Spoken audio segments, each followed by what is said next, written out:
Hey guys, welcome back. This is History of Power Rangers, Season 1, Episode 46 of my show, but this is about Episode 49. Now, since we're on Episode 49, guys, I just want to mention one little quick thing here.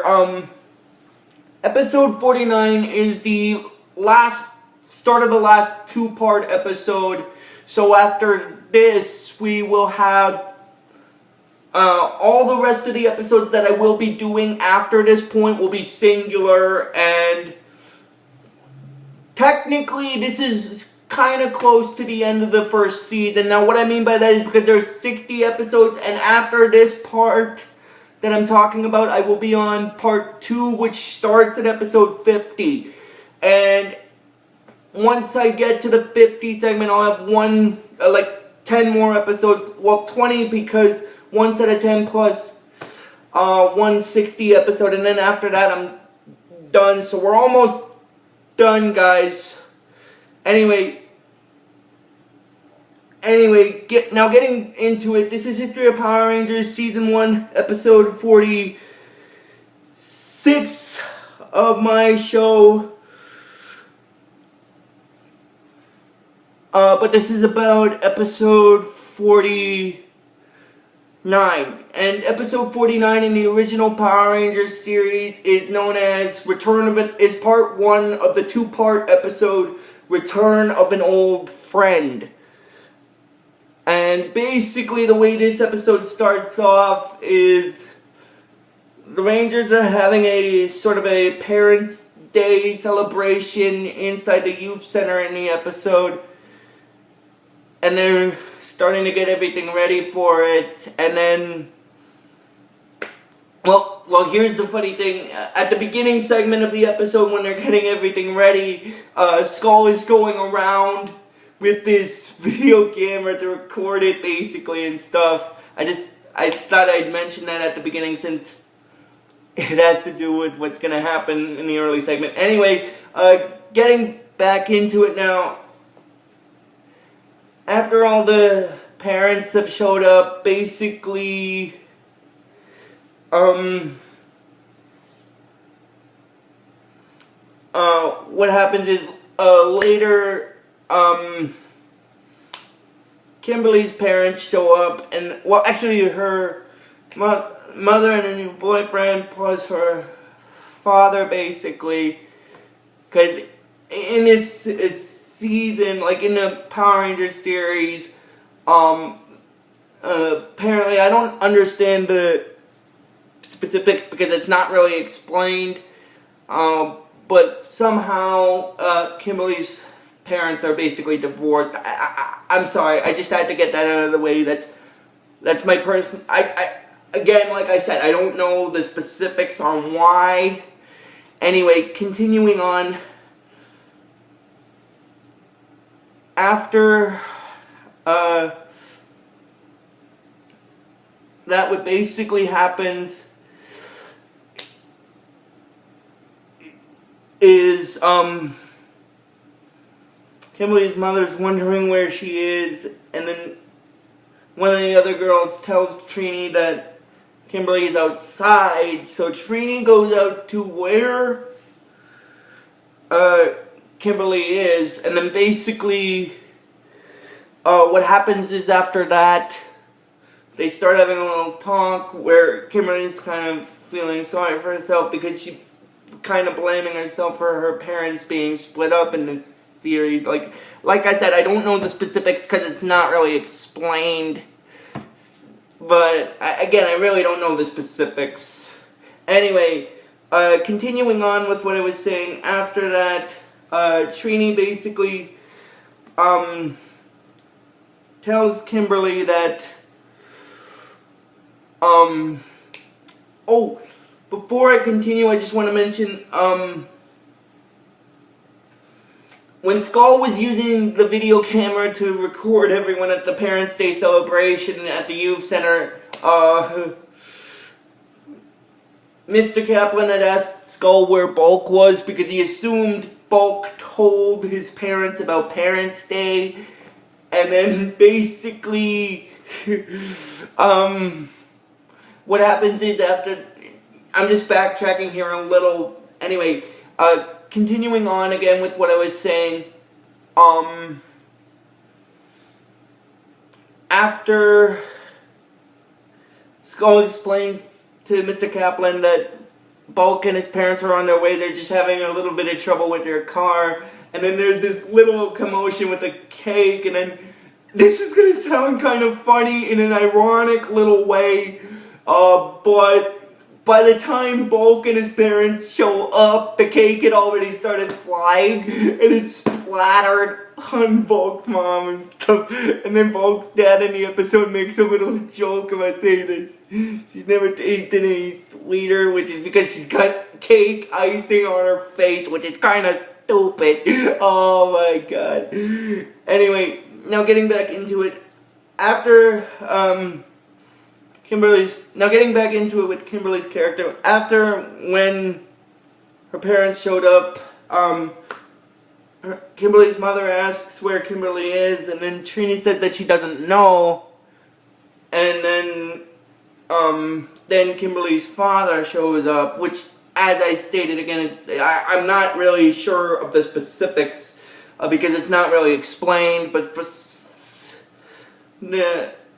Kimberly's parents in this season are basically divorced, kind of. I don't really know the specifics of it. Anyway,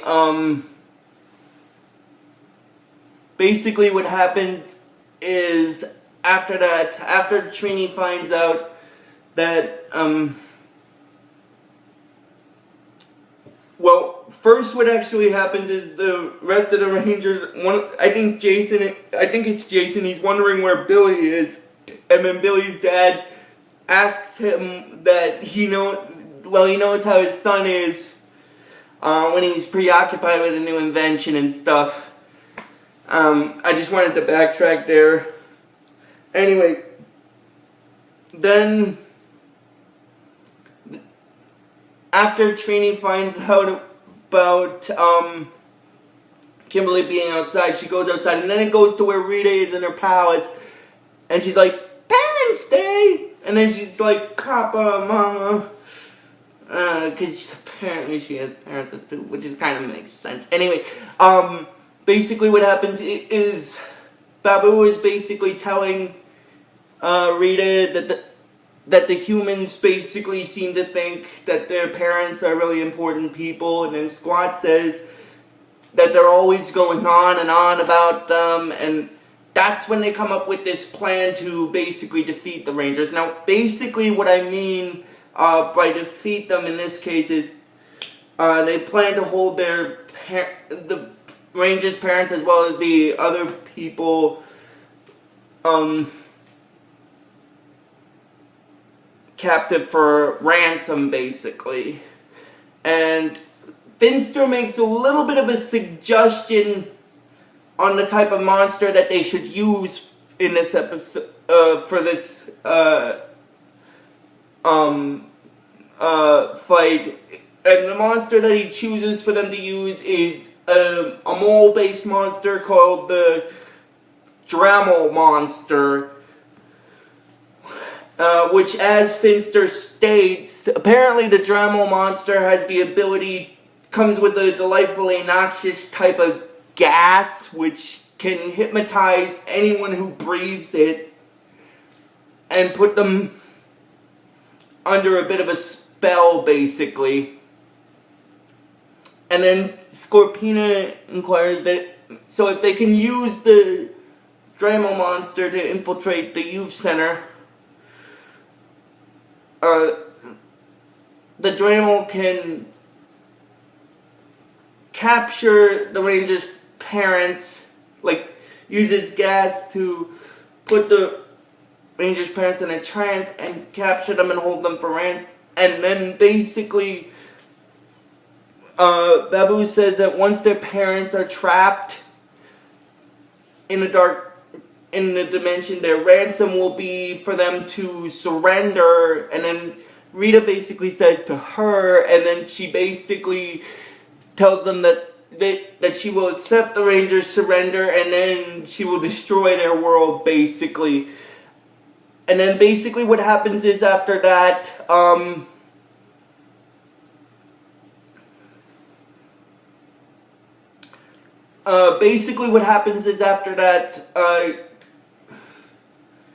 Trini goes out to where Kimberly is, and then, Trini is asking Kimberly what's wrong, and then Kimberly's telling Trini that basically she doesn't think she wants to be in there to see her parents because of the fact that they haven't spoken since they got divorced and stuff. And basically what happens is after that,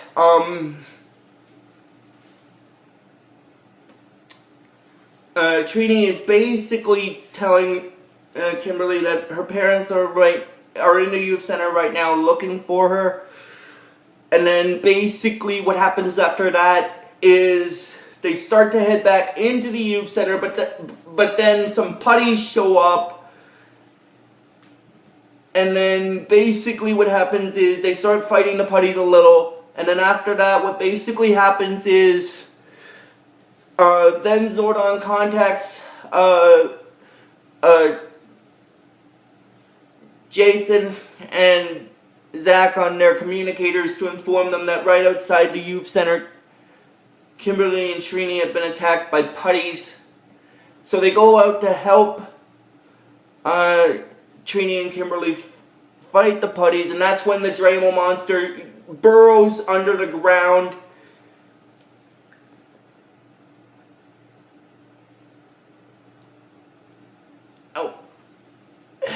And uses his gas to hypnotize the Rangers' parents and kidnap them. Now, ironically, this is gonna sound kind of ironic because of what's gonna happen next. You see, in the next segment of this episode, Billy had finally showed up, and the Dremel monster was, but by the time he showed up, the Dremel monster was still underneath. Basically what happens is, then Billy shows up, and then basically Rita gets a little ecstatic about that because it helps her plan a little, and she basically tells Goldar that this is perfect. Well, she said this is perfect, and then she says to Goldar that one of the Rangers is there all alone, and then Goldar basically says that this is excellent because they can use him to retrieve the dragon dagger. Well, actually, after what happens is, then it goes into a little scene with Goldar first before that, and then basically he says that with their parents trapped in the dark dimension, the Rangers will be forced to hand their power coins over to him. And then once they get trapped in there, as I said, Billy shows up, and then Rita, again, like I said, Rita gets ecstatic about that when she finds out that one of the Rangers is there all alone. And then basically what happens is she tells Goldar about that, and then basically, like I said before, Goldar says that this is excellent because they can use him to retrieve the dragon dagger.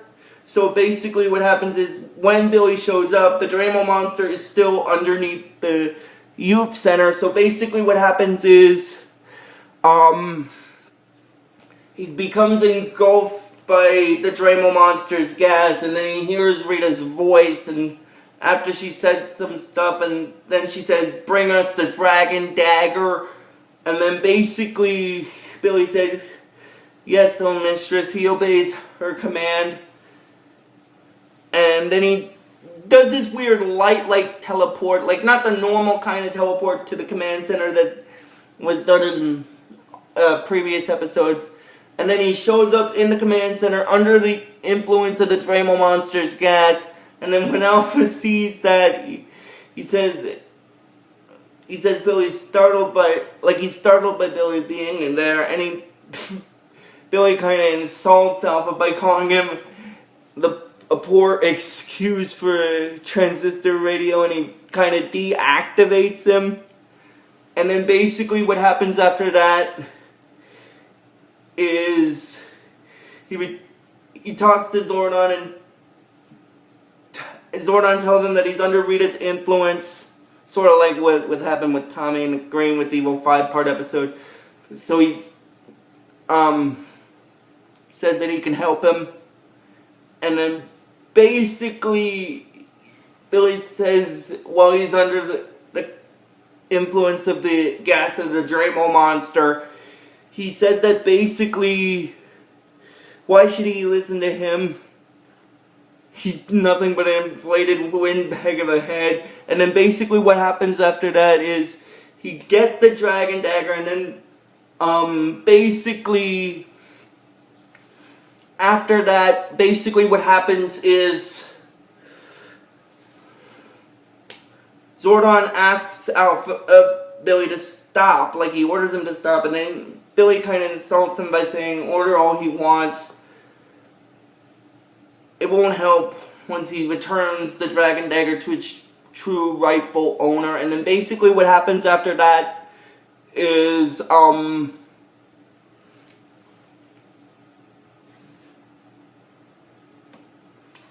then it goes into, and then Billy does this weird light teleport thing again out of the command center, and then it goes back to where the Rangers are still fighting the Putties. And then after they defeat the Putties,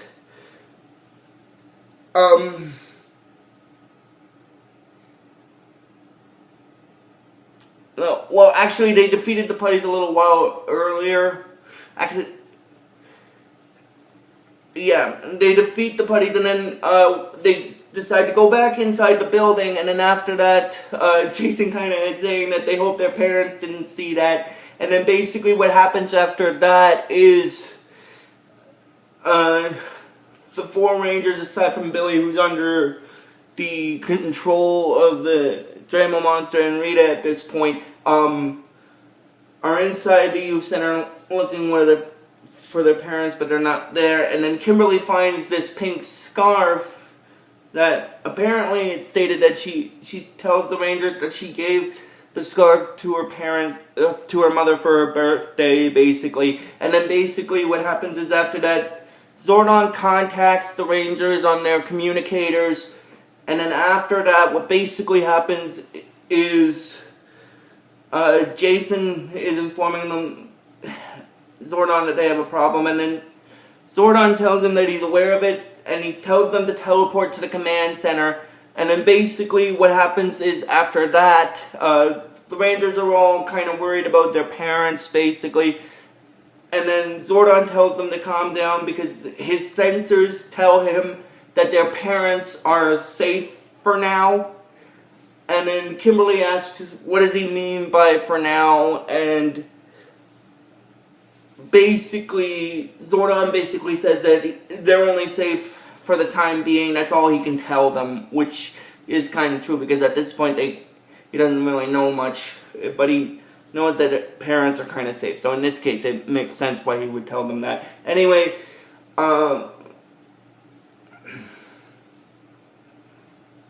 they're wondering about Billy, and then basically Zordon informs the Rangers that he's afraid that Billy has fallen prey to the dreaded Dremel monster that had captured the Rangers' parents. And he tells them that while under the influence of the Dremel monster's gas, he came to the command center, deactivated Alpha, and stole the Dragon Dagger. And then after that, Trini reactivates Alpha after he was disabled, like deactivated. So she basically reactivates him. And then they're wondering about the Dremel monster.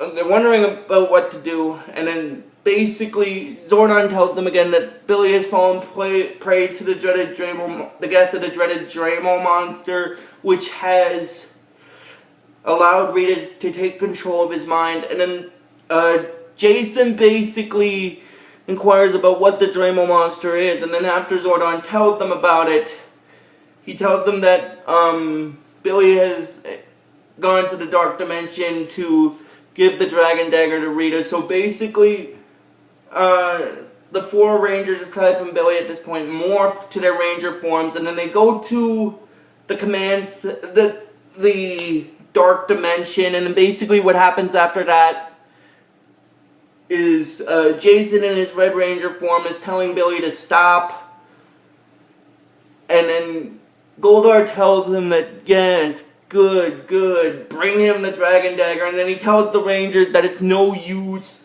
he's under Goldar's control, and then after a little bit, the Rangers start,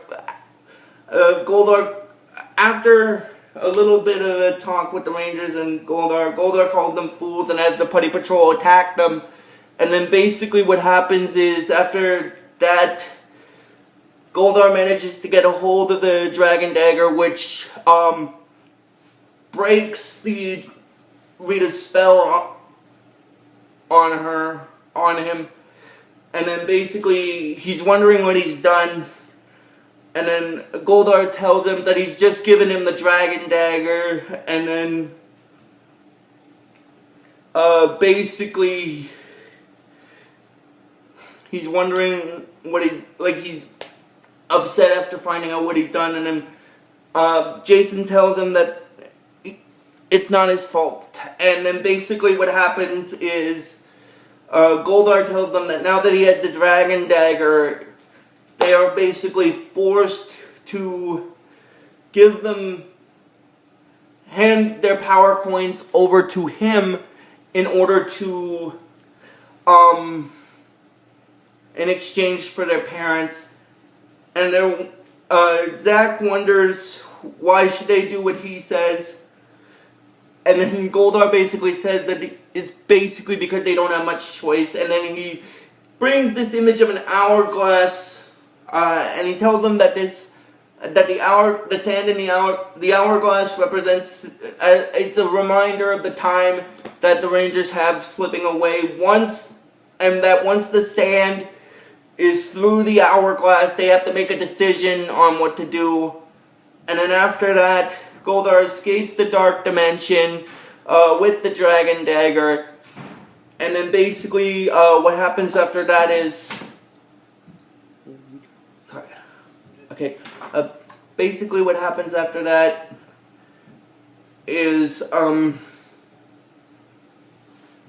the Rangers start fighting a little bit, and then after that they go to where Goldar is, and then he shows them that the sand in the hourglass is ran its course, so they have to decide.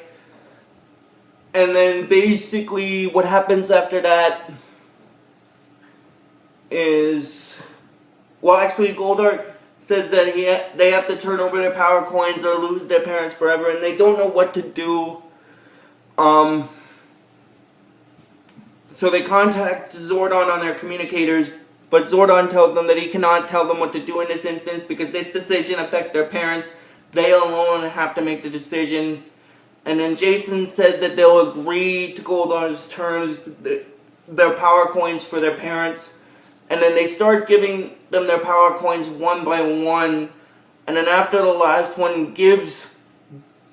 And after the last Ranger gives Goldar their power coin, Jason basically says that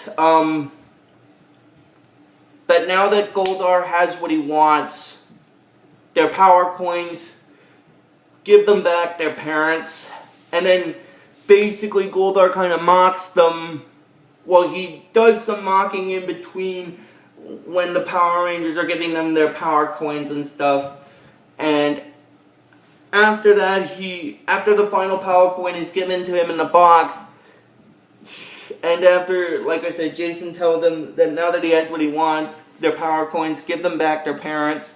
Goldar says that he called them fools, and did he really expect him to keep his end of the bargain? What for? He intends to destroy the world, and now nothing will be able to stop him.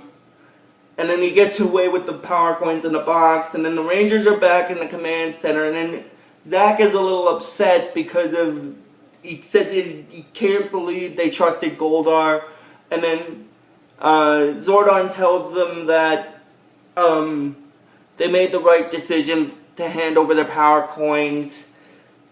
They should be kind of proud, which is kind of true, but still, because of the whole Goldar going back on his end of the bargain thing, it didn't really matter. Anyway, and that's going to play a hand in a lot of what's going to happen in future seasons of the series.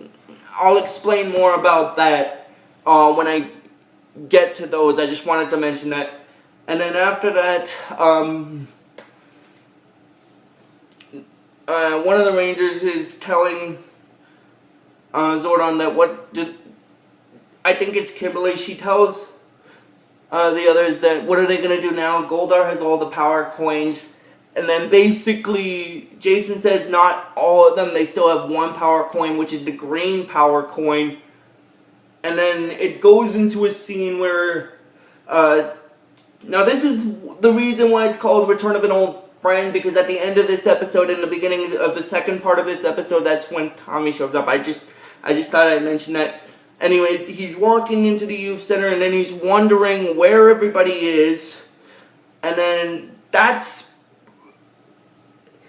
because basically Jason told the Rangers that Goldar doesn't have all of them. They still have one, which is the green power coin. And then Tommy walks into the youth center, and then he's wondering where everyone is. And then that's basically where this part stops. So if you guys like this video when I post it, just please give this video the real best you guys can. And I will see you guys probably sometime tomorrow for the next video. So until then, guys, what I am going to do, I'm going to mention this again, just to save space after I record it, after I post it, I'm going to delete the recording shortly after.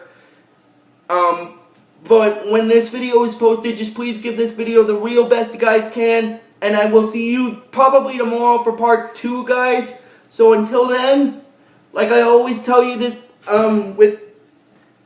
just please give this video the real best you guys can, and like I always tell you with this series, may the power protect you always.